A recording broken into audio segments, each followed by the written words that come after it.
The brutal reality of the Tommy gun in World War II. A true story. In the early months of 1942, a young American soldier named Ray Kowalski stood in a warehouse outside of New Orleans and held a Thompson submachine gun for the first time. He had seen pictures of it in newspapers. He had heard stories. The men who sold newspapers on street corners called it the Chicago typewriter. The radio announcers spoke of it the way they spoke of fast cars and home runs, as something that belonged to a specific and thrilling America.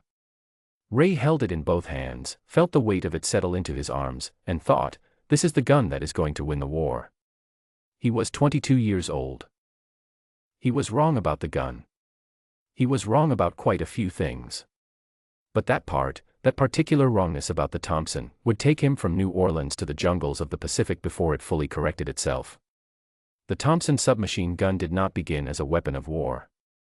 John T. Thompson, a retired general of the United States Army, designed it in 1919 with a specific idea in mind.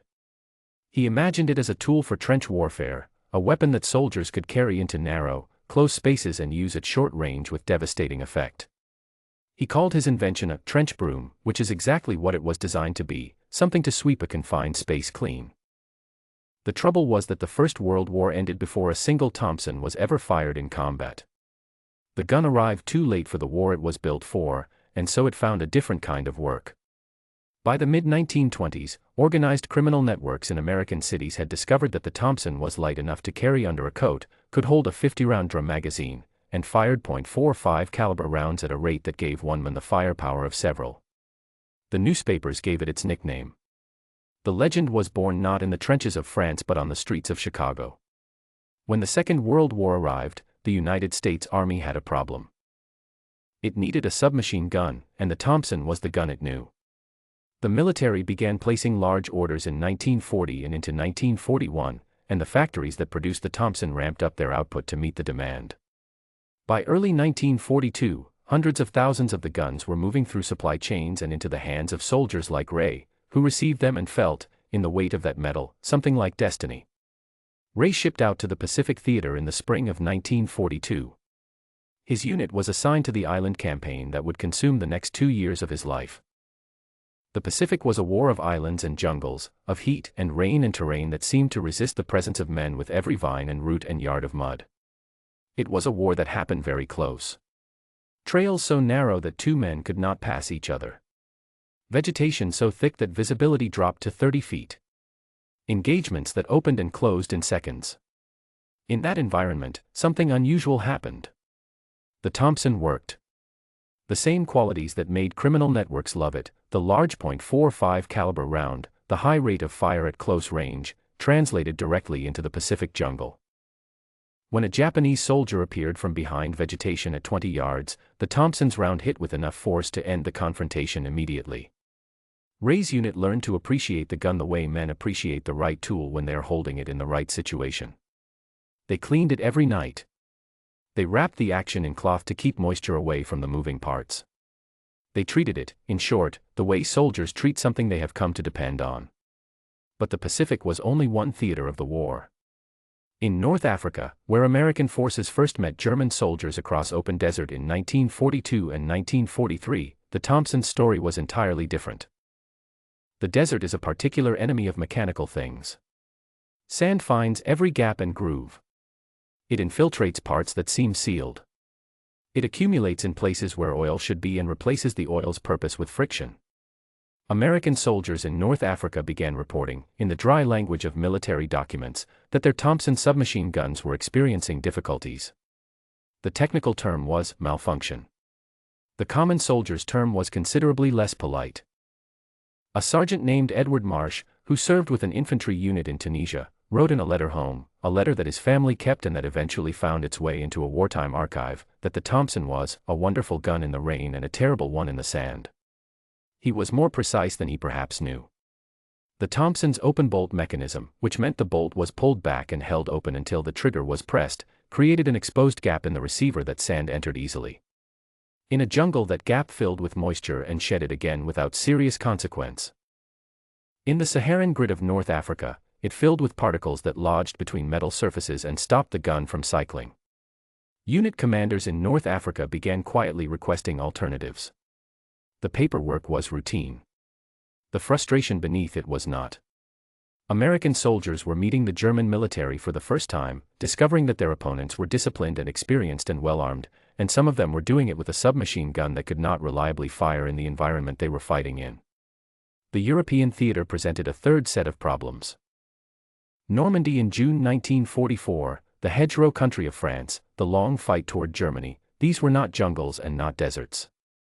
They were open fields and country roads and villages with stone walls, and the engagements they produced often opened at distances of 100, 150, 200 yards.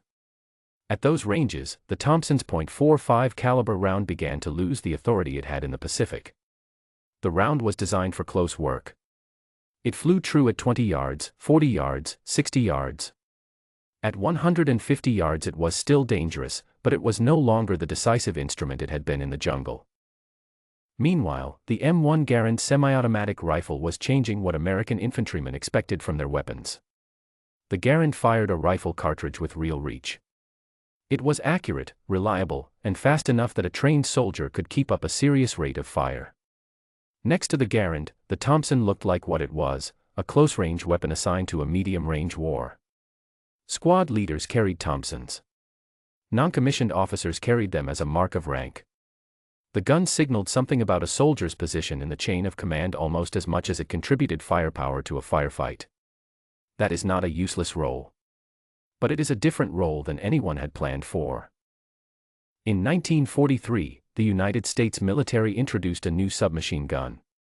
It was called the M3, and soldiers immediately named it the grease gun because it looked exactly like the tool mechanics used to lubricate machinery, a simple tube with a handle and a folding wire stock.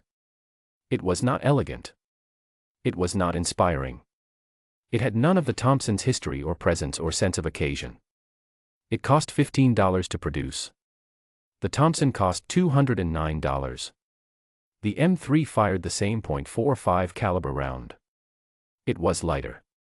It had fewer moving parts and was therefore less likely to malfunction. It was simpler to disassemble and clean in field conditions. The Army began the transition away from the Thompson quietly, without announcement, the way large organizations tend to acknowledge that a previous decision was not optimal, by acting differently and saying as little as possible about the change. Ray Kowalski did not receive an M3 until late in the war. By that point he had carried a Thompson across several islands, cleaned it in rain and heat and the particular mud of the Pacific that clung to everything and dried into a cracked shell. He had learned its sounds, the sound it made when it was about to jam, which was a slightly different sound than its normal cycling, a sound he had learned to recognize the way a mechanic learns to recognize an engine about to fail.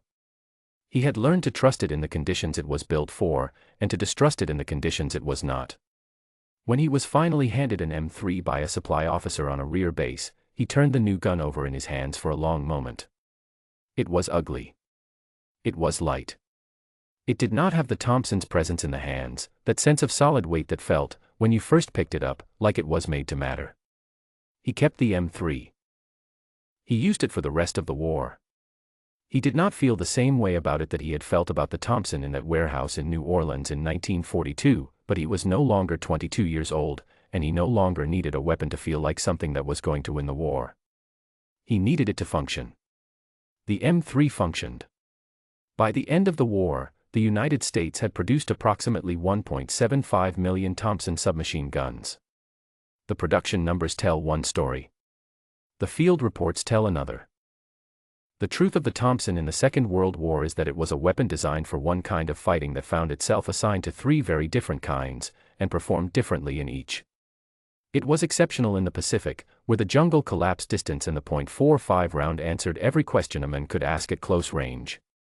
It was unreliable in North Africa, where the sand destroyed its tolerances. It was adequate in Europe, where it served more as a symbol of rank than as a primary fighting tool. The men who carried it understood all of this without reading a report. They understood it the way soldiers understand the tools they depend on, through use, through failure, through the specific and physical education of carrying something through hard conditions and learning what it will do and what it will not.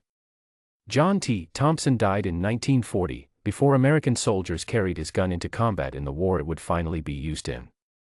He did not see the Pacific jungles that proved his original idea, the close-range, high-volume weapon for confined spaces, was sound. He did not see the North African desert that showed the weapon's limits. He did not see the M3 that replaced it, the $15 gun that borrowed the Thompson's round and shed everything else. The legend of the Tommy gun outlasted all of it.